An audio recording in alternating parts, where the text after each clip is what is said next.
Hey guys, in this video, I'm going to show you how you can check your battery health in Windows 11 so you know whether the battery is good or bad and whether the battery needs replacing. Now, it's very straightforward to do this, so all we're going to do is head over to your Start menu and you need to search for PowerShell and then just right-click on Windows PowerShell down here and run this as administrator. So we're just going to paste in a command inside of this Windows PowerShell, and what this command will do is it would generate a report for us, which would tell us all of the information that we need to know about our battery. So I've already got this command saved over in a notepad, and I'll leave this in the video description so you guys can come and copy and paste this. So we're just going to paste this inside of the terminal here, and as you can see here, this has now generated a report, which will be saved inside of the C drive. So we can then close out of the command prompt window once you've got this confirmation, and you'll just need to head over to your file explorer, come inside of the C drive here, and then we need to scroll all the way down to the bottom, and you should have this file that's now being generated called battery-report.html. Now you can double click to open this in any internet browser, and as you can see on the screen here is all the information about my battery. Now the only really values that we're interested in here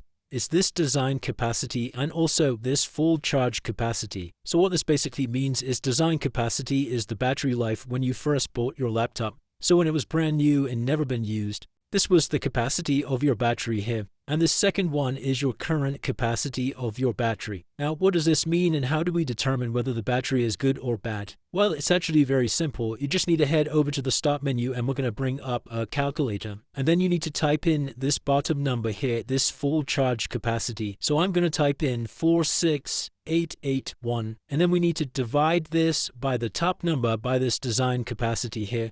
So 75998, and then we just need to times this by 100, click the equals, and this will give us the percentage of what our battery basically has left. So I'm currently at about 61% of my battery health. Now all you really need to know here is if you have a battery life of anything around 50% or under, then your battery's on its last legs and it's definitely worth considering replacing. Anything above 70% and your battery's in good health. And between 50 to 70%, your battery is definitely more on the worn side. And that's it guys, that's how you determine your battery life inside of Windows 11. If this video did help you, then please consider dropping a like and subscribing. Until next time.